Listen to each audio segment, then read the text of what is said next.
Bonsoir, c'est la Minute Kavana de Mira Neshama. La Kavana pour les 9 jours de Av. Vendredi, on est passé dans le mois de Av, c'était Rosh Chodesh Av. Et en ce moment, on est dans ce qu'on appelle les 9 jours, qui sont vraiment la complétion, qui complètent, qui finissent, qui terminent les 3 semaines, ce qu'on appelle les 3 semaines qui ont commencé le 17 Tammuz.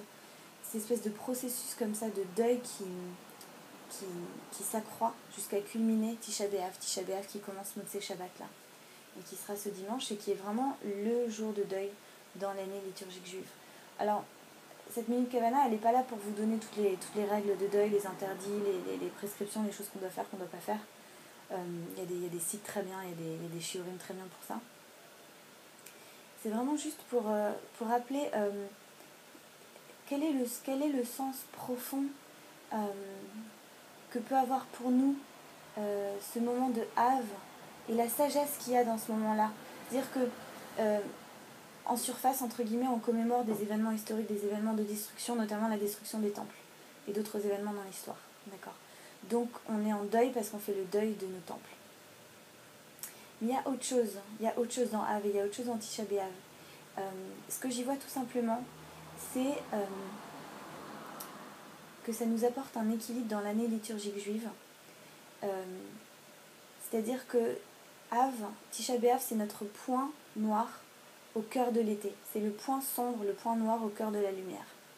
Et ce point-là, il peut être vu comme le pendant de Hanouka. Hanouka qui est notre point de lumière au moment du solstice d'hiver, au moment du point le plus sombre de l'année. Et là-dedans, il y a un enseignement très profond. C'est que ce moment de Tisha B'Av, là, qui pour nous, qui est un moment cathartique, dans lequel vraiment on laisse sortir tout ce qu'il y a de deuil, tout ce qu'il y a de destruction, tout ce qu'il y a de souffrance tout au cours de notre histoire, etc. Ce moment cathartique, en fait, il est nécessaire. Il est nécessaire à l'équilibre des choses.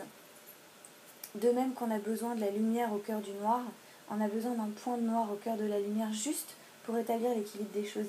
Et si je fais de la religion comparée, ça fait penser tout simplement au symbole du yin et du yang, vous savez, dans le taoïsme, où on a ce cercle-là qui est formé de deux parties, une noire et une blanche, et au cœur de la partie noire, il y a un point blanc, et au cœur de la partie blanche, il y a un point noir.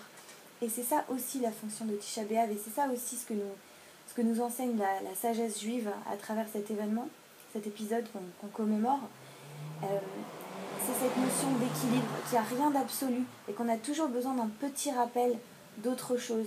Et je le dis parce que Tisha B'Av, ça peut paraître très difficile au cœur de l'été, c'est l'été, il y a des festivals partout, c'est la fête, on a envie d'être en terrasse, de faire des concerts et tout.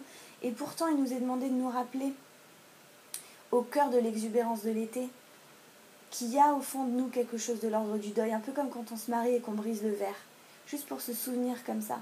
Mais de même que, au cœur de l'hiver, on va se rappeler de la lumière. Et puis ensuite, au cœur de l'hiver, pendant tout Bishvat, on va se rappeler de la fleur de l'amandier qui fleurit.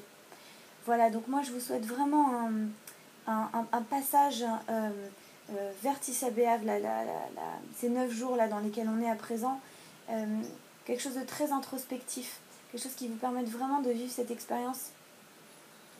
Et ensuite, un Tzom Kal. Voilà, c'était la Minute Kavana de Mira Neshama.